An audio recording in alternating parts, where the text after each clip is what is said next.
نحمده ونصلي ونسلم على رسولنا الكريم أما بعد قال الله تبارك وتعالى في القرآن الكريم فأعوذ بالله من الشيطان الرجيم بسم الله الرحمن الرحيم يا أيها الذين آمنوا اتقوا الله ولتنظر نفس ما قدمت لغد واتقوا الله إن الله خبير بما تعملون ولا تكونوا كالذين نسوا الله فأنساهم أنفسهم أولئك هم الفاسقون صدق الله العظيم. محترم دوستوں، عزیز بزرگوں، معزز سامعین، عزیز طلباء اور طالبات، جیسا کہ آپ سب حضرات جانتے ہیں کہ ہر جمعرات ہمارے پاس جلسہ اصلاح معاشرہ منعقد ہوتا ہے. اس جمعرات کا موضوع ہے اپنی کمزوریوں کو دور کرنا ہی یہ سب سے بڑی کامیابی ہے. جو آیت کریمہ میں نے تلاوت کی ہے، اللہ تعالیٰ نے اس آیت کے اندر بندوں کو اس کی جانب متوجہ کیا ہے کہ اے ایمان والو، اللہ سے ڈرو، اور ہر کوئی چاہیے کہ وہ نظر کر لے، اپنے اوپر دیکھ لے کہ اس نے کل آگے کے لیے اپنی آخرت کا سامان کیا بھیجا ہے، کیا تیاری کر لی ہے.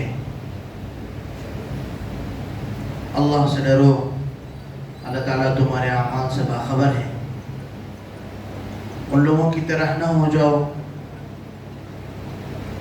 جنہوں نے اللہ کو بھلا دیا ہے،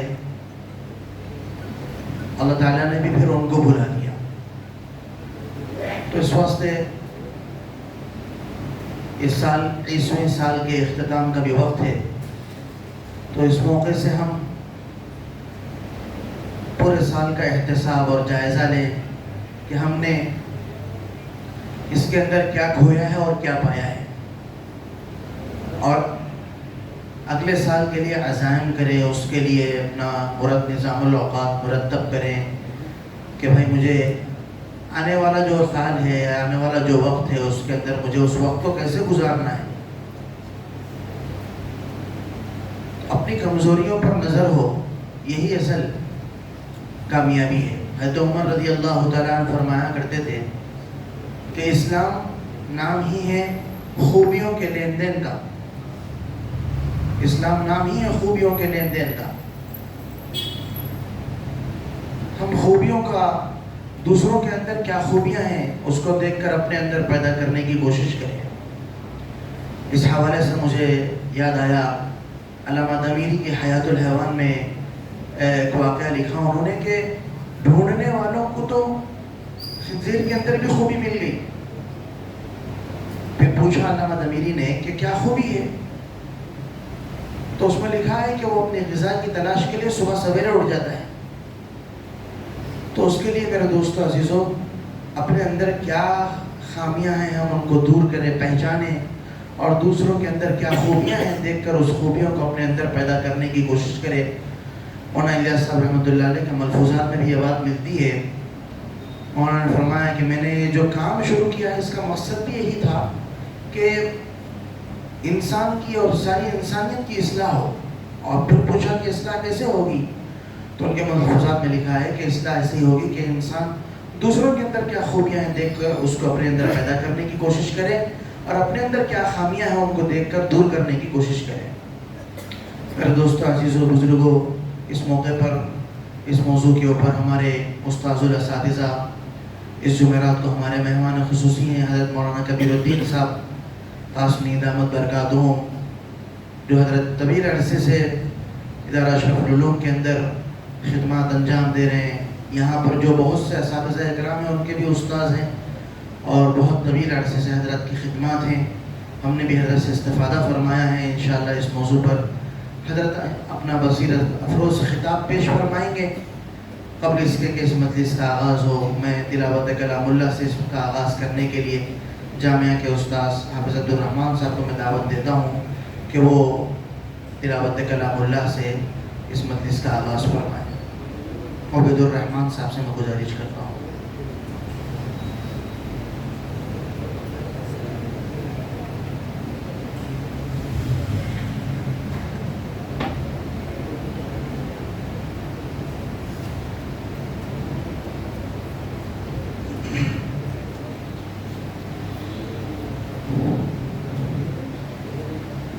أعوذ بالله من الشيطان الرجيم.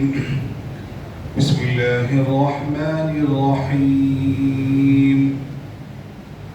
وقل إني أنا النذير المبين كما أنزلنا على المقتصمين الذين جعلوا القرآن عظيم فوربك لنسألنهم أجمعين عما كانوا يعملون فاصدع بما تؤمر وأعرض عن المشركين إنا كفيناك المستهزئين الذين يجعلون مع الله إلها آخر فسوف يعلمون ولقد نعلم أنك يضيق صدرك بما يقولون فسبح بحمد ربك وكن من الساجدين واعبد ربك حتى يأتيك اليقين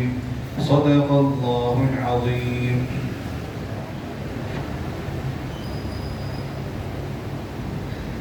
میں نہایت ہی ادب و احترام کے ساتھ حضرت الاستاذ سے گزارش کرتا ہوں کہ وہ اپنے قیمتی خطاب سے ہم سب کو مستفید فرمائیں.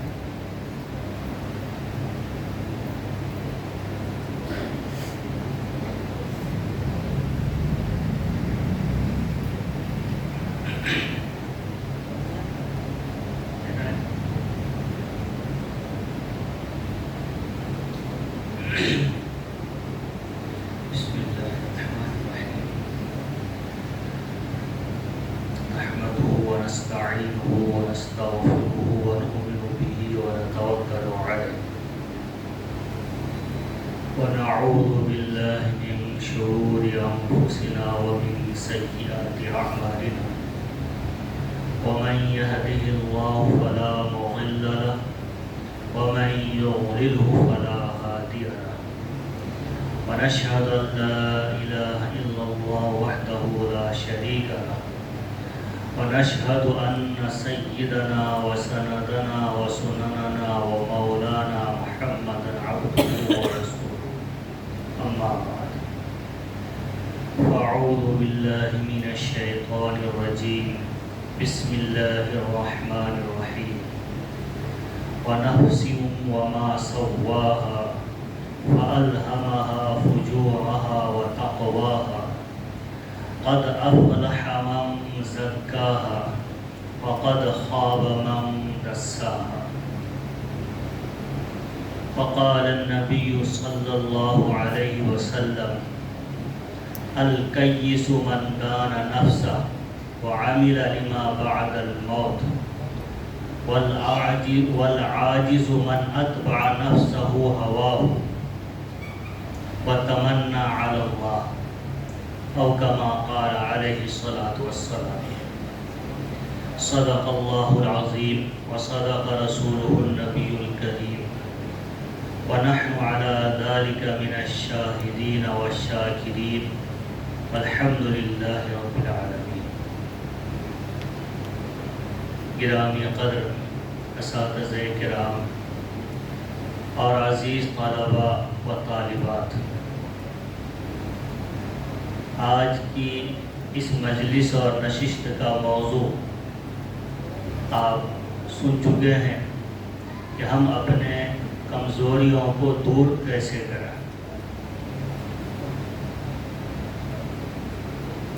اسی موضوع کے تحت انشاءاللہ کچھ ٹوٹی پھوٹی باتیں ہم آپ کے سامنے رکھیں گے اور اللہ تعالیٰ سے دعا کریں گے کہ آپ سب کے ساتھ ہمیں بھی اپنی اصلاح کی توفیق عطا فرمائے. ہم نے جو آیت شریفہ آپ کے سامنے پڑھی ہے وہ چھوٹے بڑے تقریباً سب کو یاد ہے. اللہ جل شانہ نے بہت سی چیزوں کی، سورج کی، چاشت کے وقت کی وغیرہ وغیرہ چیزوں کی قسمیں کھاتے ہوئے پھر اخیر میں فرمایا وَنَفْسٍ وَمَا سَوَّاهَا، اور قسم ہے نفس کی، جان کی، یعنی انسان کی، وما سواہا اور اس کے برابر برابر بنانے کی، فَأَلْهَمَهَا فُجُورَهَا وَتَقْوَاهَا، پھر اللہ نے ان نفوس انسانی میں تقوی اور پرہیزگاری کا بھی القاء فرمایا، اور ان نفوس میں فجور اور گناہ کا بھی القاء فرمایا۔ وہ شخص کامیاب ہو گیا جس نے اس کو پاکیزہ بنایا، وقد خاب من دساہا، اور وہ خسارے اور نقصان میں پڑ گیا جس نے نفوس کو، جس نے اپنی نفس کو پراگندہ کر دیا۔ تو اللہ جل شانہ نے انسان کی اور انسان کی جانوں کی قسمیں کھائی، اور قسمیں کھا کر کے پھر انسان کو برابر برابر بنانے کی بھی قسمیں کھائی ہے۔ انسان کی قسم کھانا یہ خود ایک بہت ہی انسان کی شرافت اور عظمت کی بات ہے۔ پھر انسان کی قسمیں کھانے کے بعد اس کو برابر برابر بنانے کی قسم کھانا، یہ اس میں بھی انسان کے لیے تعلیم ہے۔ اللہ نے بنائی تو بہت سی چیزیں ہیں، دنیا کی ساری چیزیں اللہ تعالیٰ ہی نے بنائی ہیں، لیکن ان ساری چیزوں میں خاص کر انسانوں کے بنانے میں اللہ تبارک تعالیٰ نے جن صفات کا، جن حالات کا اور جن کیفیات کا اور جن مادوں کا اور جن امتزاج کا خیال رکھا ہے، وہ دنیا کی کسی مخلوق میں اس کا خیال نہیں ہے، حتیٰ کہ وہ فرشتوں میں بھی نہیں۔ انسان کی تخلیق میں، انسان کی بناوٹ میں، انسان کی صورت گری میں اللہ تعالیٰ نے جن حکمتوں کا خیال رکھا ہے، ان حکمتوں کا خیال کسی مخلوق میں نہیں ہے، حتیٰ کہ فرشتوں میں بھی نہیں۔ انسان میں گناہوں کے جذبات ہیں، فرشتوں میں گناہوں کے جذبات نہیں ہیں۔ یہ ایک واضح فرق ہے فرشتوں اور انسانوں میں۔ اسی وجہ سے جب اللہ تبارک تعالیٰ نے اس انسان کی تخلیق کا ارادہ فرمایا، جس کے بارے میں فرشتوں کو قیاس سے اور شیطانوں کی، جنوں کی تخلیق سے علم ہو چکا تھا کہ یہ انسان، حضرت انسان بھی دنیا میں آ کر کے گناہوں میں ملوث ہوں گے، اس لیے فرشتے نے ازرائے تعجب اللہ تعالیٰ سے عرض کیا تھا کہ انسان کو بنانے کی کیا ضرورت ہے، ہمیں آپ کی عبادت کے لیے کافی ہے۔ اللہ تعالیٰ نے فرمایا انی اعلم ما لا تعلمون، تم وہ نہیں جانتے ہو جن حکمتوں کا مجھے علم ہے۔ اس لیے میں نے کہا کہ اللہ تبارک تعالیٰ نے صرف انسان کی اور جان کی قسم نہیں کھائی، بلکہ انسان کے بنانے کی بھی قسم کھائی، اس لیے کہ اللہ جل شانہ نے انسان کے بنانے میں جن حکمتوں کا خیال رکھا ہے، ان حکمتوں کا خیال کسی مخلوق میں نہیں رکھا ہے، کسی مخلوق میں نہیں رکھا ہے۔ پھر آگے اللہ تعالیٰ نے فرمایا فَأَلْهَمَهَا فُجُورَهَا وَتَقْوَاهَا، جب ہم نے انسان کو بنایا، انسان کو وجود بخشا، اور انسان کے وجود بخشنے کے لیے اس کی خمیر تیار کی، تو انسان کی خمیر اور فطرت میں ہم نے تقوی بھی رکھا ہے، ہم نے پرہیزگاری بھی رکھی ہے، اور ہم نے انسان کی فطرت میں فجور اور گناہ کی طاقت بھی رکھی ہے۔ دونوں کو ہم نے برابر رکھا ہے، دونوں کو ہم نے انسانوں کی تخلیق میں برابر رکھا ہے۔ انسانوں میں گناہ کی بھی صلاحیت ہے، انسانوں میں پرہیزگاری اور تقوی کی بھی صلاحیت ہے۔ یہ دونوں چیزیں ہم نے انسان کی کیفیت اور انسان کی طبیعت میں رکھی ہے۔ یہی وجہ ہے کہ جب اللہ جل شانہ نے حضرت آدم علیہ نبینا علیہ السلام کو جنت میں داخل کیا، اور صرف داخل نہیں کیا بلکہ شرائط بھی رکھے، جنت میں سارے پھل کو، فروٹ کو کھاؤ، مگر یہ ایک درخت ہے، بس ایک ہے، بس ایک درخت ہے، اس درخت کے پاس نہیں جانا۔ اس درخت کے پاس نہیں جانا. باقی جنت میں سب پھل ہیں، ہر طرح کے عیش کے سامان ہیں، کھاؤ پیو رہو، مگر اس درخت کے قریب نہیں جانا. کیا کمی تھی جنت میں؟ جنت میں کیا کمی تھی؟ کوئی کمی نہیں تھی. لیکن نفس میں چونکہ انسان کے نفس میں گناہ کی صلاحیت اور گناہ کا جذبہ ہے، وہ جذبہ کبھی نہ کبھی ماحول کی وجہ سے یا شیطان کے وسوسے کی وجہ سے یا اپنے اغراض کی وجہ سے یا جذبات کی وجہ سے، لیکن کسی نہ کسی وجہ سے کبھی وہ گناہ کی وہ قدرت، وہ استعداد انسان میں آگے بڑھتی ہے اور انسان گناہ کا ارتکاب کر بیٹھتا ہے. حضرت آدم علیہ نبی علیہ السلام سے بھی وہی کیفیت ہوئی، وہ اس درخت کو کھا بیٹھے.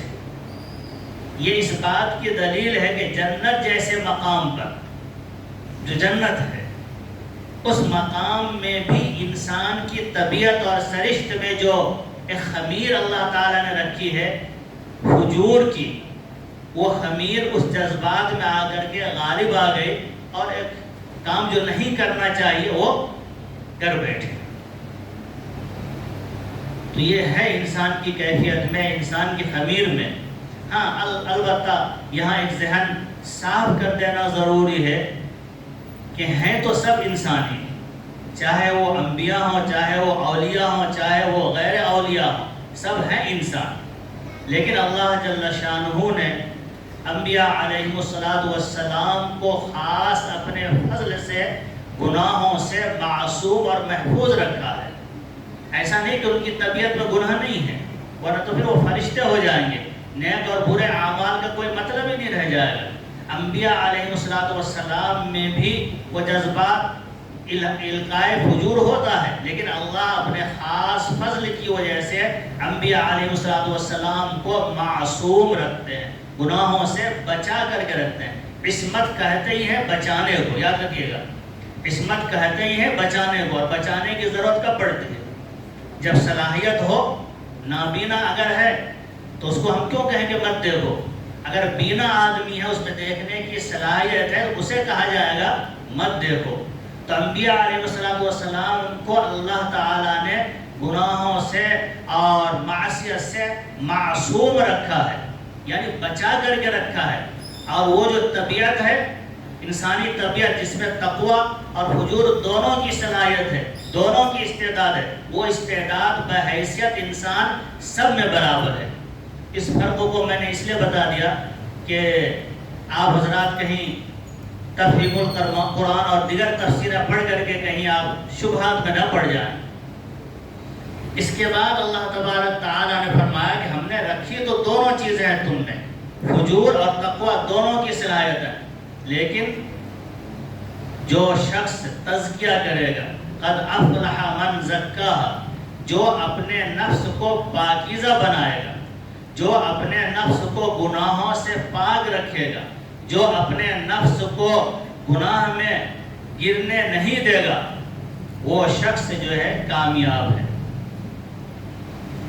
اور جس نے اپنی نفس کو بگاڑ دیا، وقد خاب من دساہا، وقد خاب من دساہا، اور جس نے نفس کو بگاڑ دیا، وہ شخص جو ہے خیبت اور خسران اور نقصان میں پڑ گیا. اس لیے اس بات کی سخت ضرورت ہے کہ ہم اپنے نفوس کے تزکیے کی، اپنے کمیوں کو دور کرنے کی، اپنے کوتاہیوں کو دفع کرنے کی بھرپور کوشش کریں. وہ کیسے ہوگا؟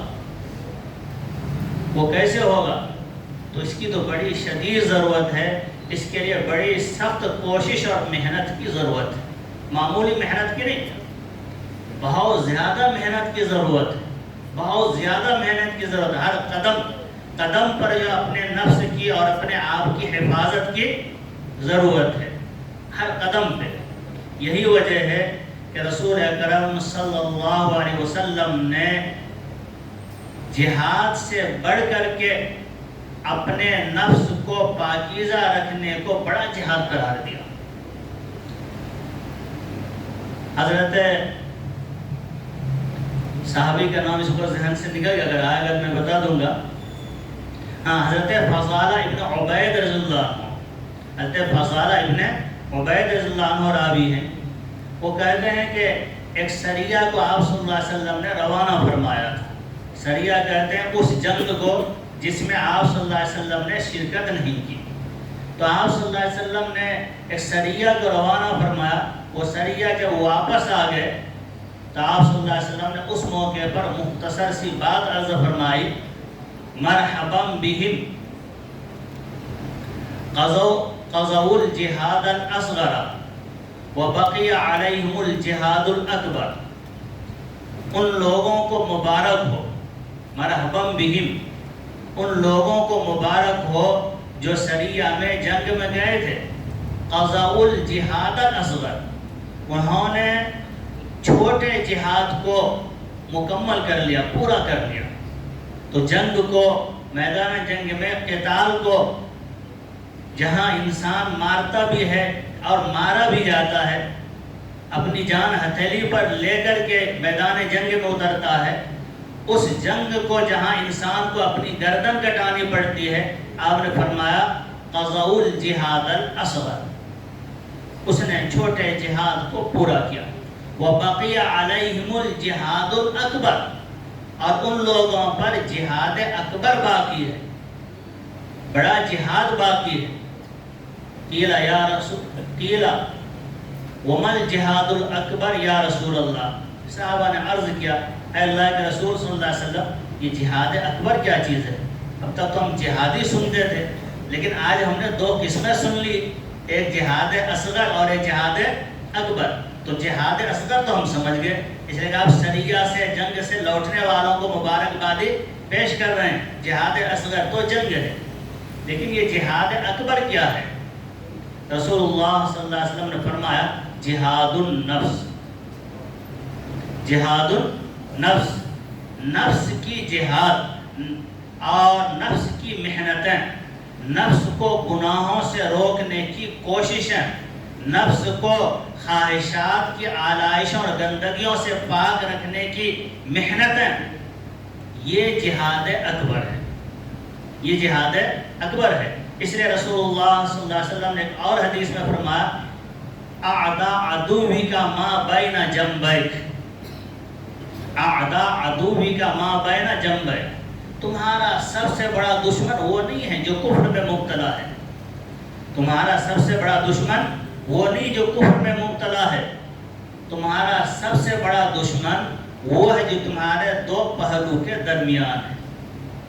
اعدا عدوک ما بین جنبیک، تمہارا سب سے بڑا دشمن وہ ہے جو تمہارے دو پہلوؤں کے درمیان ہے، یعنی نفس، خواہشات، دل کی دنیا، یہ تمہارا سب سے بڑا دشمن ہے. ابن القیم رحمۃ اللہ علیہ اس کی وضاحت کرتے ہوئے فرماتے ہیں کہ جو شخص اللہ کی رضا کے لیے جنگ میں جاتے ہیں، اللہ کی رضا کے لیے لڑتے ہیں، یہ لڑنے کی ہمت اور قوت اسی وقت پیدا ہوتی ہے جبکہ اس نے اپنے نفس کی اصلاح کر لی ہو اور اپنے آپ کو اللہ کے حکم کے تابع اور فرما بردار بنا دیا ہو. اس لیے کہ جہاد کے لیے ہم اور آپ کیسے آمادہ ہوں گے؟ جب تک نفس کی اصلاح نہیں ہوئی ہوگی، اور جب تک ہم نفس کو اللہ کی طاعت کے لیے، اللہ کی طاعت کے تابع نہیں کر دیے ہوں گے، اس وقت تک یہ نفس جہاد کے لیے، قتال کے لیے آمادہ نہیں ہو سکتی ہے. اس لیے آپ صلی اللہ علیہ وسلم نے فرمایا کہ تمہارا سب سے بڑا دشمن تو تمہاری نفس ہے جو تمہارے پہلوؤں کے درمیان ہے. پہلے اس نفس کو مارو، پہلے اس نفس سے جہاد کرو، اس نفس کو مارو. جب اس نفس کو مار دو گے تو پھر جہاد اور قتال وہ تو آسان ہے، جہاد اور قتال وہ آسان ہے. اس لیے رسول اللہ صلی اللہ علیہ وسلم نے مکی دور میں اور مدنی دور کے بھی 1 سال کے دوران جہاد کا حکم نہیں دیا. حالانکہ صحابہ کرام نے مطالبہ کیا تھا، اس لیے کہ ابھی جو ہے نفس کشی کی ضرورت تھی اور ابھی احکام شریعت سے واقفیت اور عمل ہو کر کے اس کے عادی بننے کی ضرورت تھی. جب تک ہم اپنے ظاہر کو اور اپنے دل کو اسلام کے تابع نہیں کر دیں گے تب تک ہم سے جنگ اور قتال نہیں ہو سکتا ہے۔ اس لیے سب سے بڑا دشمن ہماری نفس ہے، ہماری خواہشات ہے۔ ان خواہشات کو دبانا اور اپنے نفس کو مارنا یہ بہت بہت بہت مشکل کام ہے، اور زندگی کے کسی حصے میں بھی اگر یہ نفس پھر سے زندہ ہو جائے تو آدمی گمراہ ہو جاتا ہے، بھٹک جاتا ہے۔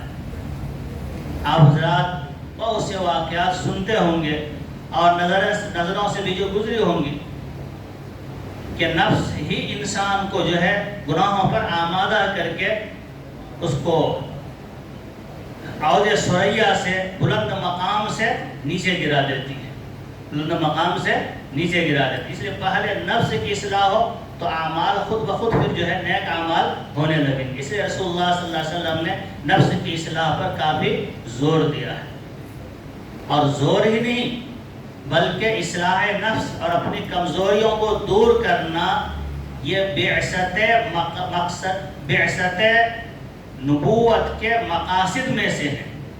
یعنی نبی اکرم صلی اللہ علیہ وسلم کی بعثت کے مقاصد میں سے تزکیہ ہے، بعثت کے مقاصد میں سے تزکیہ ہے۔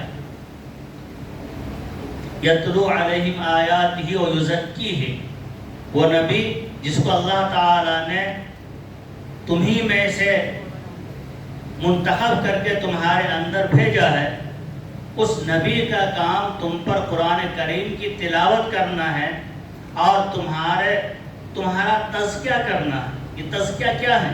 یہ تزکیہ دراصل گناہوں سے انسان کو روکنا اور انسان کے نفوس اور طبیعتوں کو گناہوں سے پاک بنانا، یہ طریقے علاج ہے، یہی طریقے علاج ہے۔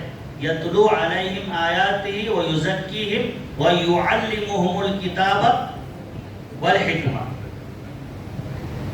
اس نبی کا کام تم پر قرآن کریم کی تلاوت کرنا ہے اور تلاوت کر کے تمہارے نفوس کو پاکیزہ بنانا ہے، پھر پاکیزہ بنانے کے بعد کتاب و حکمت کی تعلیم دینا ہے۔ کتاب و حکمت کی تعلیم مؤخر اور نفس کا تزکیہ مقدم ہے، پہلے نفس کے تزکیے کی بات پہلے ہے اور کتاب اور حکمت کی تعلیم کی بات بعد میں ہے۔ اس کی وجہ یہی ہے کہ کتاب و حکمت کی تعلیم اسی وقت مفید ہوتی ہے جب کہ نفوس کا تزکیہ ہو جائے، ہم یہ عزم کر لیں کہ گناہوں سے دور رہیں گے، یہی ہے نفوس کا تزکیہ۔ اس لیے رسول اللہ صلی اللہ علیہ وسلم آپ کے ہاتھ پر ایمان لانے کے لیے جو بھی آتے تھے، سب کا تو تذکرہ نہیں ہے قرآن میں، لیکن مومنات کا ذکر ضرور ہے، مومنات کا، بندیوں کا ذکر ضرور ہے کہ نبی صلی اللہ علیہ وسلم جب آپ کے پاس مومن عورتیں آئیں اور وہ آپ سے بیعت کرنا چاہیں فبائعہن، تو آپ ان سے بیعت کر لیجئے، آپ ان سے عہد کر لیجئے۔ کس چیز پر عہد کرنا ہے؟ اللہ یشرکن باللہ۔ اس کے بعد گناہوں کا ذکر ہے، سب سے بڑا گناہ شرک کرنا ہے، تو آپ ان سے بیعت و عہد لیجئے، وہ شرک نہیں کریں گے، وہ چوری نہیں کریں گے، وہ زنا نہیں کریں گے، وہ بہتان تراشی نہیں کریں گے۔ بیعت نماز پڑھنے پر نہیں لی جا رہی ہے، نماز پڑھنے کی تو عادت خود پڑ جائے گی اگر وہ ان بری عادتوں کو چھوڑ دیں، اس لیے گناہوں کے چھوڑنے پر بیعت لی جاتی تھی، اور خود اللہ تعالیٰ نے فرمایا کہ آپ ان سے ان گناہوں کے چھوڑنے پر بیعت لیجیے۔ تو تزکیہ نفس کی بڑی اہمیت ہے۔ اسی اہمیت کے پیش نظر اکابرین علماء کرام کے یہاں تزکیہ نفوس کی بڑی اہمیت ہے، اسی سے اپنی کمی جو ہے دور ہوگی۔ کیسے کمی دور ہوگی؟ تو اس کے لیے 3 کام کرنا پڑے گا، اس کے لیے 3 کام کرنے کی ضرورت ہے۔ مجاہدہ نفس، محاسبہ نفس، صحبت صالحین، یہ 3 چیزیں کرنی پڑے گی۔ مجاہدہ نفس اور صحبت صالحین اور ایک بتایا میں محاسبہ نفس. تو مجاہدہ نفس، محاسبہ نفس، صحبت صالحین، یہ تین چیزوں پر جب دائمی عمل ہوگا تو ان تین چیزوں کی وجہ سے ہم اپنے کمیوں کو دور کرنے میں کامیاب ہو جائیں گے. مجاہدہ نفس کیا ہے؟ تو مجاہدہ نفس یہ ہے کہ طاعات اور معروفات پر عمل کرنے کی اپنے آپ کو عادی بنانا اور گناہوں اور منکرات کو چھوڑنے کی ہمت اور عزم کر لینا. حضرت شاہ ولی اللہ محدث دہلوی رحمۃ اللہ علیہ اپنے معروف تصنیف حجت اللہ البالغہ میں تحریر فرماتے ہیں، اعلم ان الاحکام الشرعیۃ لہا جہتین، جہت الزامیہا جمہور الناس وجہت تاثیرہا علی النفوس الانسانیہ. کہ جاننا چاہیے کہ احکام شرعیہ کی دو جہتیں ہیں. یعنی شریعت نے جن احکام کا انسان کو مکلف بنایا ہے، نماز ہے، روزہ ہے، حج ہے، عبادات ہے اور دیگر جو احکامات ہیں، جن احکامات کا شریعت نے انسان کو مکلف بنایا ہے، ان احکامات کی دو جہتیں ہیں، دو راستے ہیں. ایک راستہ تو یہ ہے کہ انسان کو اس پر اللہ تعالیٰ نے واجب کر دیا کہ ان احکام شرعیہ پر عمل کرے. احکام شرعیہ پر عمل کرنا ہے. نماز کو اللہ نے فرض قرار دے دیا، اس پر ہم کو عمل کرنا ہے. روزے کو اللہ نے فرض قرار دیا، ہم کو روزہ رکھنا ہے. حج کو مالداروں پر فرض قرار دیا ہے، حج کرنا ہے. اور مالداروں پر زکوٰۃ کو واجب قرار دیا ہے، زکوٰۃ دینا ہے. والدین کی اطاعت جائز امور میں اللہ نے واجب قرار دیا ہے، والدین کی اطاعت کرنا ہے وغیرہ. یہ سب شعبے ہیں پورے ایمان. ان تمام شعبوں کو اللہ تعالیٰ نے انسان پر لازم کر دیا، انسان کو کرنا ہی کرنا ہے. اور ان عبادتوں کی اور احکام شرعیہ کی دوسری جہت یہ ہے کہ جب ہم ان عبادتوں کو مستقل اور مستمر کریں گے، لگاتار ان عبادتوں پر عمل کریں گے، تو یہ عبادتیں ہماری نفس میں اثر پیدا کریں گی اور نفس میں گناہوں سے بچنے کا جذبہ پیدا ہوگا، قوت پیدا ہوگی، اور انسان ظاہر شریعت پر عمل کرنے سے اس کا باطن مزین ہونا شروع ہوگا. تو ظاہر شریعت پر عمل کرنے سے اس کے باطن پر اثر پڑے گا.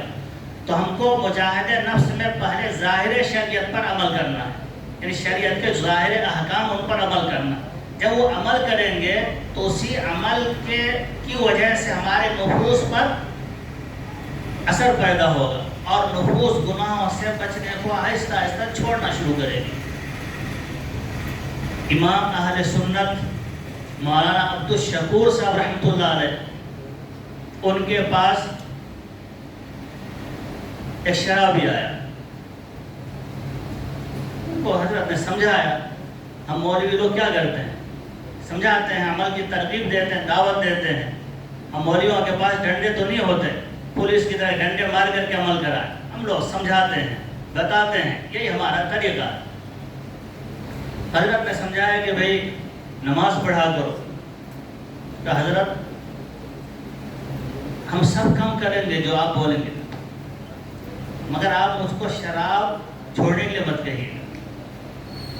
میں نے کہا اچھا ٹھیک ہے بھائی، شراب بھی پیتے رہو نماز بھی پڑھتے رہو. شراب بھی پیتے رہو اور نماز بھی پڑھتے رہو. اب کوئی جاہل اور ناواقف آدمی کہے گا رہے ملا تو شراب کو حلال کرا دے رہا ہے، اس شرابی کو کہہ رہا ہے کہ شراب پیتے رہو اور نماز بھی پڑھتے رہو. آج ایسے ہوتے ہیں کئی مسائل میں، تو حضرت نے کہا بھی ٹھیک ہے، تمہاری شراب کی عادت نہیں چھوڑتی تو شراب بھی پیتے رہو مگر نماز بھی پڑھتے رہو. نماز پابندی سے پڑھو، نماز نہیں چھوڑنا. وہ خوش گیا کہ حضرت ضرور عمل کریں گے. اس نے وضو کیا، نماز کے لیے مسجد، وہ شرابی نماز کے لیے مسجد گیا، نماز پڑھی. ایک دن، 2 دن، 3 دن، کہا یار جب اللہ کو راضی کریں گے ہم نماز پڑھ رہے ہیں تو پھر یہ شراب پی کر کے ہم اللہ کو ناراض کیوں کریں گے؟ شراب تو حرام ہے اسلام میں. ان کا ارادہ کیا ہے اب آج سے جو ہے ہم شراب بھی نہیں پئیں گے، آج سے ہم شراب بھی نہیں پئیں گے. اور یہ عزم کر کے 1 مہینے کے بعد حضرت کے پاس گئے تو ماشاءاللہ چہرے پر داڑھی بھی آ چکی تھی، شراب کی عادتیں بھی چھوٹ چکی تھی، نماز وعدہ کرنے کی وجہ سے وہ نماز کے پابند ہو چکے تھے. اب کہا حضرت ہم نے تو آپ سے کہا تھا کہ شراب ہم نہیں چھوڑیں گے، لیکن نماز کی برکت سے ہم نے جو ہے شراب بھی چھوڑ دی اور ہم 1 مہینے سے شراب کو منہ میں لگائے تک بھی نہیں. اسی کو حضرت شاہ ولی اللہ محدث دہلی رحمۃ اللہ نے فرمایا کہ مجاہدہ نفس کا پہلا حصہ ہے ظاہر شریعت پر عمل، اور جب ظاہر شریعت پر عمل کریں گے تو اس کا اثر نفوس پر بھی ہوگا اور نفس بھی پاکیزہ بنے گی اور خود بخود نفس جو ہے ملامت کرے گی. جب تم یہ ظاہر شریعت پر عمل کر رہے ہو تو باطن پر بھی عمل کرو اور گناہوں کو ترک کر دو. چنانچہ جو باطنی بیماریاں ہیں، حسد، بغض، کینہ، کپٹ وغیرہ، یہ ساری بیماریاں آہستہ آہستہ دل سے نکلنی شروع ہو جائیں گی. یہ مجاہد نفس ہے. ایک واقعہ اور آپ کو بتاتا ہوں، وہ آپ کو مسند احمد میں جو ہے روایت ملے گی کہ حضور اکرم صلی اللہ علیہ وسلم کے پاس ایک شخص آیا. آپ صلی اللہ علیہ وسلم نے دعوت دی ایمان کی. اس نے کہا کہ ایمان تو قبول کروں گا مگر آپ مجھے 5 وقت کی نماز پڑھنے کے لیے نہیں کہیں گے. بھئی نماز تو فرض ہے اور نماز کا جو انکار کرے گا وہ اسلام میں داخل ہی کہاں ہوگا، داخل ہو کر کے بھی نکل جائے گا. آپ صلی اللہ علیہ وسلم نے کہا کہ ٹھیک ہے ایمان تو قبول کر لو، اب تمہارا جی چاہے نماز پڑھ لینا اور جی چاہے تو مت پڑھنا، تو تمہاری مرضی کے اوپر، مگر ایمان تو قبول کر لو. اس نے ایمان قبول کیا اور ایمان قبول کر کے اب وہ گیا اپنے واپس. اس نے کہا کہ جب ایمان ہم قبول کر لیے ہیں تو ایک تھوڑے دن تو اسی پر رہا، لیکن وہ ایمان پر قائم رہا. اللہ کو اللہ ماننا اور رسول اللہ صلی اللہ علیہ وسلم کو اللہ کے رسول اور آخری نبی ماننا، جو رسالت اور توحید ہے اس پر انہوں نے عمل کیا. اور حسب معمول وہ نماز کو کچھ دنوں تک نہیں جاتا رہا، لیکن ایمان کی ظاہری اقرار نے جو اس کے دل پر اثر کیا اور تھوڑے دنوں کے بعد پھر لوٹ کر کے آپ صلی اللہ علیہ وسلم کی خدمت میں آئے، بلکہ اس وقت نماز ہو رہی تھی تو انہوں نے آپ صلی اللہ علیہ وسلم کے پیچھے نماز بھی پڑھی. تو آپ نے نماز سے فراغت کے بعد پوچھا بتاؤ کیا حال ہے؟ کہا کیا حال ہے؟ آپ ایمان نے تو مجھ پر ایسا اثر کیا کہ اب میں نماز کا بھی پابند ہو گیا ہوں. تو یہاں پر دیکھیے آپ صلی اللہ علیہ وسلم بیعت کر رہے ہیں، عہد کر رہے ہیں اور ایمان میں داخل کر رہے ہیں، اور اس نے یہ شرط رکھی ہے کہ ہم نماز نہیں پڑھیں گے. تو آپ نے کہا ٹھیک ہے، جی چاہے تو پڑھ لینا، جی چاہے تو نہ پڑھنا، ایمان تو قبول کرو.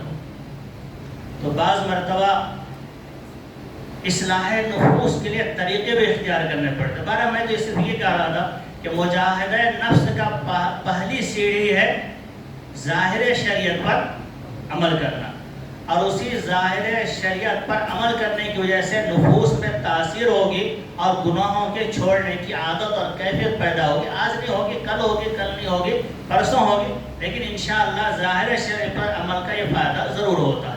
ان الصلاۃ تنہی عن الفحشاء والمنکر والبغی. بغی نہیں ہے، میں دوسری جگہ سے ہے، میں حافظ نہیں ہوں. ان الصلاۃ تنہی عن الفحشاء والمنکر، بے شک نماز بے حیائی سے اور ناپسندیدہ باتوں سے روک دیتی ہے.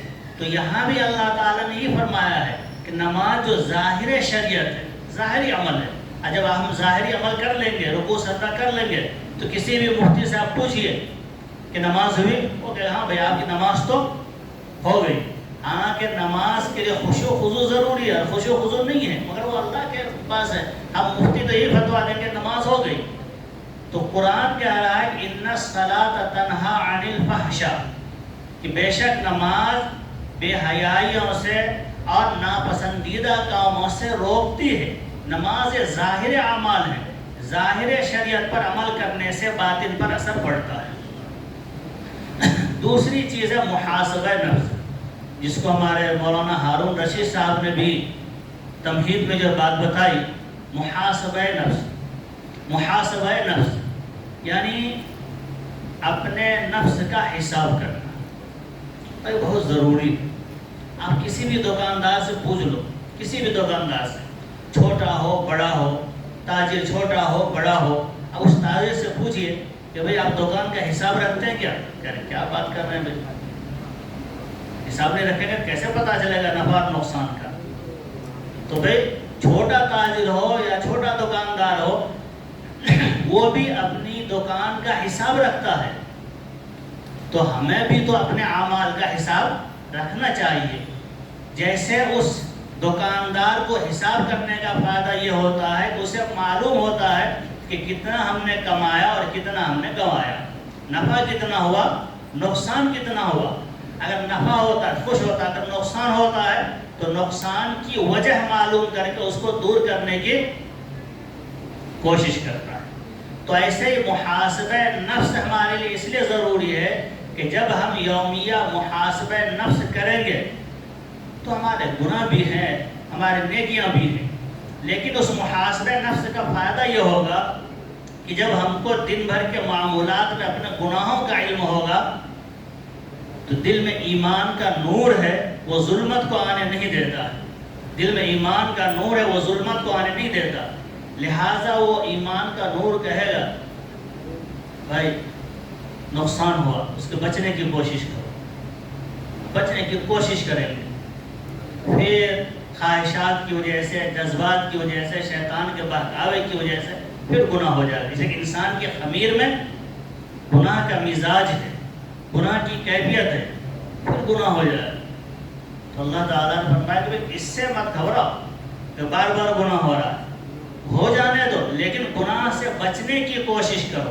التائب من الذنب کمن لا ذنب لہ، گناہوں سے توبہ کرنے والا ایسا ہے جیسے اس نے گناہ کیا ہی نہیں ہے۔ اور ایک حدیث میں ہے کہ مجھ سے بندہ اگر 70 مرتبہ بھی گناہوں سے مغفرت چاہے گا میں اسے معاف کر دوں گا۔ تو ایک دن میں تو 70 مرتبہ گناہ بھی نہیں کرتے، پھر اللہ تعالیٰ 70 مرتبہ بخشنے کے لیے تیار ہے۔ تو معلوم ہوا کہ گناہ ہو جانا بڑی چیز نہیں ہے، سمجھیے گا بات کو، انسان سے گناہ ہو جانا بڑی چیز نہیں ہے۔ اس لیے کہ انسان کی خمیر میں گناہ کی قوت ہے، تو پھر گناہ کیسے نہیں ہوگا؟ اگر گناہ نہیں ہوگا پھر وہ انسان کہاں رہے گا، تو فرشتہ ہو جائے گا۔ اس لیے انسان کی خمیر میں گناہ ہے، وہ گناہ ہوگا، اور اس گناہ ہونے کے بعد توبہ کرو۔ توبہ کرنے والا اللہ تعالیٰ کا محبوب بندہ ہوتا ہے، اس لیے اس نے اللہ کی ربوبیت کا اقرار کیا، اللہ کی بڑائی کا اقرار کیا، اللہ کی عظمت کا اقرار کیا، اللہ کو غفور اور رحیم انہوں نے سمجھا، اور سمجھ کر کے اللہ کی جانب دل کو متوجہ کیا کہ اللہ مجھ سے گناہ ہو گیا ہے، آپ بخش دیجئے۔ تو اللہ کی ربوبیت کا، اللہ کی غفاریت کا ہم نے اقرار کیا۔ یہی اقرار فرشتوں میں نہیں ہوتا ہے، چونکہ فرشتوں سے گناہ نہیں ہوتا ہے، تو فرشتے اپنے گناہوں پر توبہ کیسے کریں گے؟ جبکہ اللہ تو تواب ہے، اللہ توبہ قبول کرنے والا ہے۔ تو اگر فرشتے ہوتے، انسان نہ ہوتے، تو اللہ کی یہ صفت تواب کیسے معلوم ہوتا؟ اللہ کی یہ صفت تواب کیسے معلوم ہوتا؟ اس لیے توبہ کرنے والا اللہ تعالیٰ کے یہاں محبوب ہے، پسندیدہ ہے۔ ہم انسان گناہ کرتے ہیں اور ہمارے ساتھی کو معلوم ہو جائے ارے یہ تو مولوی ہو کے بھی گناہ کر رہا ہے، ہاں؟ حالانکہ انسان کی طبیعت میں ہے، گناہ ہو گیا، لیکن آپ کو کیا معلوم اس نے توبہ نہیں کیا ہوگا؟ اس لیے کبھی برا بھلا نہیں کہنا چاہیے، لیکن اللہ تعالیٰ کو معلوم ہے جس بندے نے گناہ کیا، پھر بھی اللہ کے حضور میں ہم رجوع کرتے ہیں، تو وہی بندہ اللہ کے سب سے محبوب اور پسندیدہ ہو جاتا ہے۔ اس لیے میرے عزیز طلبہ اور طالبات، گناہ ہم سے ہوتے ہیں تو گناہ ہو جانا بڑی چیز نہیں ہے، اس سے بڑا گناہ یہ ہے کہ گناہ کر کے ہم اس پر توبہ اور استغفار نہ کریں، یہ اس سے بڑا گناہ ہے۔ اس لیے کہ شیطان نے تو اسی پر اصرار کیا تھا، جب شیطان نے سجدہ کرنے سے انکار کر دیا تو اللہ تعالیٰ نے جو تفہیم کی کوشش کی، اس نے حجت بازی شروع کر دی، ارے بھائی غلطی ہوئی تھی، تم غلطی مان لیتے، اللہ تواب ہے، بخش دیتا۔ اس لیے غلطی ہو جانا، گناہ ہو جانا بڑی چیز نہیں ہے، اس سے بڑا گناہ یہ ہے کہ آدمی توبہ اور استغفار نہ کرے۔ یہ بات سمجھ لیجیے، اور یہ بات سمجھنے کی ہے، اللہ تواب ہے، ہم سے گناہ ہو جائیں تو ہم کو جو ہے فوراً توبہ کرنا چاہیے اور عزم کرنا چاہیے کہ ہم یہ گناہ نہیں کریں گے. پھر ہو جائے پھر توبہ کیجیے. اس لیے اللہ تعالیٰ نے تو 70 مرتبہ توبہ کرنے والوں کو معاف کرنے کا وعدہ کیا ہے. یا 1-2 مرتبہ تو توبہ کر کے دیکھیے. اس لیے میرے عزیز طلبہ، تو دوسری چیز ہے محاسب نفس. محاسب نفس سے توبہ کی توفیق ملتی ہے. کل خلاصہ یہ ہے میرا، محاسب نفس سے توبہ کی توفیق ہوتی ہے. اور اگر یہاں ہم جو ہے محاسبہ نہیں کریں گے تو پھر قیامت میں حساب دینا پڑے گا. حاسبوا قبل ان تحاسبوا، حضرت عمر رضی اللہ عنہ کا قول ہے کہ حاسبوا قبل ان تحاسبوا، حساب کیے جانے سے پہلے حساب کر لو. حساب کیے جانے سے پہلے حساب کر لو. حساب تو مرنے کے بعد وہاں سے شروع ہو جائے گا، لیکن اس سے پہلے ہم کو اپنا حساب کتاب کر کے دیکھ لینا چاہیے کہ ہمارے نامہ اعمال میں، ہمارے اکاؤنٹ میں گناہ کتنے جمع ہو رہے ہیں. لہٰذا ان گناہوں سے توبہ کی توفیق ملے گی. تو محاسب نفس سے ہمیں توبہ کی توفیق ملتی ہے. اور تیسری چیز ہے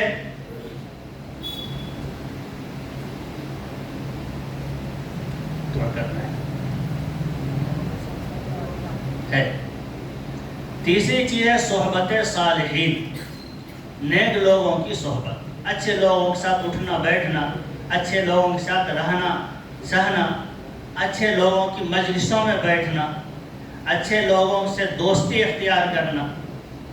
یہ اس سے فائدہ یہ ہوتا ہے کہ ان کے اچھے ہونے کی وجہ سے ہم کو بھی اچھا کام کرنے کی توفیق ملتی ہے. اور یہ دنیا کا دستور ہے، دنیا کا دستور ہے کہ نیک لوگوں کی صحبت سے ہمیں بھی نیکی کی توفیق ملتی ہے. نیک لوگوں کے ساتھ اٹھنے بیٹھنے سے ہمیں اپنی خامیاں پہچاننے میں سمجھ میں آتی ہے اور اسے دور کرنے میں مدد ملتی ہے. اس لیے اللہ تعالیٰ نے فرمایا کونوا مع الصادقین، سچ بولنے والوں کے ساتھ یا معاملات میں سچائی اختیار کرنے والوں کے ساتھ رہو. کونوا مع الصادقین، نیک لوگوں کے ساتھ رہنا، سچائی اختیار کرنے والوں کے ساتھ رہنا، یہ اس سے ہم کو اپنی کمزوریاں دور کرنے میں مدد ملتی ہے اور زیادہ سے زیادہ اچھے کام کرنے کی ہم کو ہمت بنتی ہے. اس لیے کہ ایک نفسانی چیز ہے. اس کو ایک مثال سمجھاتا ہوں. اگر ہم کسی مالدار کو دیکھتے ہیں، اس کی عیش عشرت کو دیکھتے ہیں، تو ہمارے دل میں بھی خیال آتا کتنا اچھا مکان ہے، عائشہ کاش ہمارے پاس بھی ہوتا، کاش ہمارے پاس ہوتا. یہ کیسے آ گیا آپ کو؟ آپ نے مالدار کو دیکھا تو آپ کے دل میں مال کا خیال آ گیا. تو ایسے جب نیک لوگوں کے ساتھ رہیں گے تو ان کے ساتھ رہنے کی وجہ سے ہم میں نیکی کا خیال پیدا ہوگا اور نیکی کرنے کی توفیق ملے گی. نیکی کرنے کی توفیق ملے گی. حضرت شیخ سعدی رحمۃ اللہ علیہ نے فارسی میں کہا، وہ تو فارسی اشعار اس وقت ہمیں یاد بھی نہیں ہے، فارسی تو مدرسے سے نکال دیا ہے، پڑھا بھی نہیں رہا تو یاد بھی نہیں ہے. لیکن اس میں انہوں نے ایک بات کہی ہے کہ اصحاب کہف کی صحبت میں جو ہے کتا رہا. اصحاب کہف جب ظالم بادشاہ کے ظلم سے اور قتل کے خوف سے جو ہے اللہ کی رضا کے لیے ان کو سمجھانے کی کوشش کی، نہیں سمجھے تو بعد قتل کا اندیشہ ہوا تو اللہ کی جانب سے اشارہ ملا، وہ بھاگ گئے اور بھاگ کر کے جا کر کے ایک غار میں چھپ گئے. ان کے ساتھ کتے بھی تھے، وہ کتا بھی جو ہے ان کے ساتھ ہی رہا. اس کا تو سورہ کہف میں اس کا ذکر موجود ہے، سورہ کہف میں جو ہے اس کا ذکر موجود ہے. وَقَلْبُهُمْ بَاسِطٌ ذِرَاعَيْهِ بِالْوَصِيدِ، کہ اصحاب کہف کا کتا اپنے دونوں باہوں کو پھیلا کر کے یوں جو ہے دروازے کے سامنے، غار کے سامنے، کوئی شخص اگر دور سے دیکھے تو ہیبت کھا جائے، آنکھیں کھلی ہوئی، زبان باہر، جیسے اب وہ حملہ کرنے والا ہو. جو اللہ تعالیٰ نے بچانے کا انتظام کیا تھا، جانوروں سے لوگوں سے بچانے کا ایک قدرتی انتظام تھا. حالانکہ موت کتے کو بھی آ گئی تھی، لیکن وہ مرا اس کیفیت کے ساتھ تھا کہ اس کی ہیبت خطرناک تھی. دونوں باہیں پھیلائے ہوئے جو ہے دیکھنے والے ڈر جائیں تاکہ جانوروں سے حفاظت ہو جائے. اللہ کا قدرتی انتظام تھا. وہ کتا بھی جنت میں جائے گا. 3 مخلوق، پوری مخلوق نہیں، 3 جانور جنت میں جائیں گے، ان میں سے ایک اصحاب کہف کا کتا بھی جنت میں جائے گا حدیث میں۔ تو کتے نے جو ہے شریفوں کی صحبت اختیار کی، شریفوں کے ساتھ رہا، ان سے وفاداری کی، اللہ تعالیٰ نے اس وفاداری کا بدلہ کیا دیا؟ جنت۔ تو اگر ہم نیک لوگوں کے ساتھ رہیں گے، نیک لوگوں کی صحبت اختیار کریں گے اور ان کے ساتھ وفاداری، لفظ اور بڑھا رہا ہوں، ان کے ساتھ وفاداری کریں گے، تو کیا ہم کتے سے گئے گزرے تو نہیں ہیں؟ اللہ تعالیٰ نے اپنی دست قدرت سے خاص حکمتوں کے ساتھ ہم انسان کو بنایا ہے، یقیناً ہم بھی بڑوں کی صحبت میں رہ کر کے نیک بنیں گے اور ہمیں بھی اللہ اپنی توفیق سے جنت داخل کرے گا۔ تو اس لیے صحبت صالحین کا بڑا اثر ہوتا ہے۔ صحابہ کرام رضوان اللہ علیہم اجمعین، ہر تمام اولیاء، تمام بزرگان دین، چاہے وہ کوئی بھی ہو، وہ صحابہ کرام جس نے ایک لمحہ بھی ایمان کے ساتھ آپ کی صحبت میں گزارا، وہ بڑے سے بڑے اولیاء اللہ سے بھی جو مرتبے اور درجے میں بڑے، بڑے سے بڑے اولیاء سے بھی مرتبے اور درجے میں بڑے۔ امام حسن بصری رحمۃ اللہ علیہ سے کسی نے کہا کہ فلاں بڑے عبادت گزار ہیں، کیا وہ صحابہ کے مقام تک پہنچ سکتے ہیں؟ حضرت امام حسن بصری رحمۃ اللہ علیہ نے کہا کہ صحابہ کے مقام تک پہنچنا تو چھوڑ دو، صحابہ کے گھوڑے کے ٹاپوں کی وجہ سے جو دھول اڑ کر کے گھوڑے کی ناک میں پڑی ہے، اس دھول کو بھی کوئی ولی نہیں پہنچ سکتا۔ صحابہ کے درجے کو تو پہنچنا دور کی بات ہے، اس دھول کو بھی نہیں پہنچ سکتا ہے۔ میں جس نقطے کی جانب اور جس پوائنٹ کی جانب آپ کو توجہ دلانا چاہتا ہوں کہ صحابہ کو یہ کم مقام کیوں ملا، وہ صحابہ جس نے ایمان قبول کیا اور کوئی عمل نہیں کیا، ایسے صحابی بھی ہیں، نام اس وقت میرے ذہن میں نہیں ہے، اسے ایمان قبول کیا، جہاد کا اعلان ہوا، جہاد میں گئے، شہید ہو گئے، ایک نماز نہیں پڑھی، مگر وہ جنت میں نہیں، جنت کے اعلیٰ مقام پر ہیں۔ یہ مقام ان کو کیوں ملا؟ نبی اکرم صلی اللہ علیہ وسلم کی صحبت کی وجہ سے۔ اس لیے صحابی کہتے ہی ہیں ان کو جنہوں نے ایمان کی حالت میں آپ صلی اللہ علیہ وسلم کی صحبت اختیار کی اور ایمان پر ان کا خاتمہ ہوا، وہ صحابی ہیں۔ صحابی معنی یہ ساتھ رہنے والے، تو نبی کے ساتھ رہنے کی وجہ سے صحابہ کرام کو یہ مقام ملا، اور علماء اور صلحاء وہ تو انبیاء کے وارث ہیں، اگر ان کے ساتھ رہا جائے تو ان کو بھی کچھ مقام ملے گا ہی، ان کو بھی کچھ مقام ملے گا ہی۔ اس لیے تیسری چیز ہے صحبت صالحین، نیک لوگوں کے ساتھ رہنا۔ اور ان سب تمام چیزوں کا خلاصہ یہ ہے کہ یہ سب اس وقت ہوگا محاسبہ نفس، مجاہدہ نفس اور صحبت صالحین، جب ہم جو ہے علوم شرعیہ سے واقف ہوں گے، ہم جب علوم شرعیہ سے واقف ہوں گے۔ اس لیے اصلاح نفوس میں جن چیزوں کو بعض بزرگوں نے شمار کیا ہے، ان میں سے بعض حضرات نے محاسبہ بالعلم کو بھی داخل کیا ہے کہ آدمی اپنے علم کا مجاہدہ بالمحاسبہ، مجاہدہ بالعلم کو بھی شمار کیا ہے کہ علم حاصل کرنے میں بھی محنت اور مشقت اٹھانا۔ اس لیے کہ علم ہوگا تو عمل کرو گے نا، اس خاص طلبہ سے میرے گفتگو ناظر میں 2-4 منٹ، علم حاصل کرو گے تو آپ عمل کر سکیں گے۔ اگر میں ابھی کسی بچے سے پوچھ لوں گا کہ بھائی یہ مسئلہ کیسا ہے نماز کا، تو نہیں بتا سکو گے، نہیں بتا سکو گے۔ اچھا علم سے غلطیاں ہو جاتی ہیں، کیوں نہیں؟ تو اگر ہم سے نماز میں غلطی ہو جا رہا، ہم کو وہ مسئلہ ہی نہیں معلوم ہے، تو ہم کو سجدہ سہو کرنا چاہیے نہیں کرنا چاہیے؟ تو بھی ہماری نماز نہیں ہوگی، ہماری نماز نہیں ہوگی۔ ایک مثال بتا دیتا ہوں، نماز میں 2 سجدہ کرنا چاہیے ہر رکعت میں۔ اگر کسی نے جو ایک سجدہ کیا اور دوسرا سجدہ چھوڑ دیا، تب بتاؤ کہ اس کی نماز ہوگی یا نہیں ہوگی؟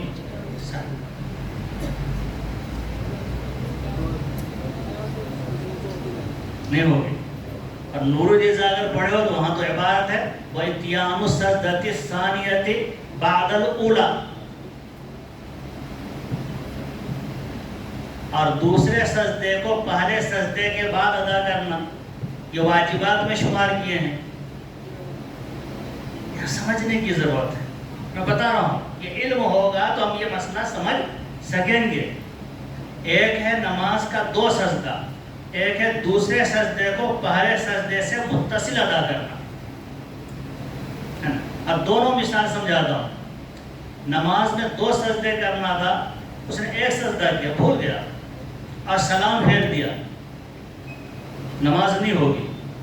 نماز میں 2 سجدہ کرنا تھا، رکعت میں 1 سجدہ کیا، اور اس کے بعد والی رکعت میں یاد آیا کہ ارے اس سے پہلے والی رکعت میں تو ہم نے 1 ہی سجدہ کیا ہے. اب اس نے اس رکعت میں 3 سجدے کیے، اس رکعت اس نے 3 سجدے کیے اور سجدہ سہو کر کے نماز مکمل کر لیا. نماز ہو جائے گی. کیوں؟ اس لیے کہ پہلے سجدے کے بعد ترتیب میں دوسرے سجدے کو لانا واجب ہے، اور اس دوسری صورت میں اس نے واجب کو چھوڑا ہے، فرض کو نہیں چھوڑا ہے. اور پہلی والی صورت میں اس نے فرض کو چھوڑ دیا، اور فرض چھوڑنے سے نماز نہیں ہوتی ہے. واجب چھوٹ جائے تو سجدے سہو سے اس کی تکمیل ہو جاتی ہے، نماز ہو جائے گی. تو میرے عزیز طلبہ، یہ میں نے طلبہ کے لیے مثال دیا کہ دیکھو مجاہدہ بالعلم، علم کرو، حاصل کرو گے اور معلومات میں اضافہ کرو گے تو ہمارے لیے صحیح عمل اور صحیح شریعت پر، صحیح دین پر، صحیح صراط مستقیم پر چلنا میسر ہوگا. اگر علم حاصل نہیں کریں گے تو بے علم جو ہے کچھ نہیں ہوتا ہے. اسی لیے اللہ کے رسول صلی اللہ علیہ وسلم نے فرمایا کہ ایک عالم 1000 عابد پر 1000 عابد سے افضل ہے. ایک عالم 1000 عابد سے افضل ہے. کیوں؟ عابد گمراہ ہو جاتا ہے جلدی. عابد نے عبادت کیا مگر اس کو نہیں معلوم کہ ہماری عبادت صحیح ہوئی نہیں ہوئی شریعت کی روشنی سے، ان کو مسائل سے واقف نہیں. اور عالم مسائل کے ساتھ جان کر کے پورے علم اور یقین کے ساتھ عمل کرتا ہے. ان کو معلوم ہے کہ یہ سچ ہے، یہ صحیح ہے، یہ غلط ہے، یہ ناحق ہے، اور پھر وہ عمل کرتا ہے. اور عابد نے بغیر علم کی عبادت کیا ہے. اس لیے ایک عالم 1000 عابد سے بہتر ہے. یاد رکھیے علم بہت اہم چیز ہے. اس لیے میرے عزیز طلبہ، مجاہدہ بالعلم، علم یہ بھی اصلاح نفوس کے لیے ضروری. علم ہوگا تو ہم اپنی اصلاح کر سکیں گے، اگر علم نہیں ہوگا تو ہم اصلاح نہیں کر سکیں گے. اللہ تبارک تعالی ہم سب کو علم و عمل کی اور اصلاح نفوس کی توفیق عطا فرمائے. الحمدللہ رب العالمین والصلاۃ والسلام علی سید الانبیاء والمرسلین. ربنا ظلمنا انفسنا وان لم تغفر لنا وترحمنا لنكونن من الخاسرین. اللهم إنا نسألك العفو والعافية والأمن والسلامة في الدنيا والآخرة وفي أهلي ومالي. اللهم إنا نسألك الهدى والتقى والعفاف والغنى. اللهم إنا نسألك خير ما سألك به نبيك محمد صلى الله عليه وسلم. اللهم إنا نعوذ بك من شر ما استعاذك به نبيك محمد صلى الله عليه وسلم. اللهم أغننا بالعلم وزينا بالحلم واكرمنا بالتقوى وجملنا بالعافية. ربنا تقبل منا إنك أنت السميع العليم وتب علينا إنك أنت التواب الرحيم. صلى الله تعالى على خير خلقه محمد وآله وصحبه أجمعين برحمتك يا أرحم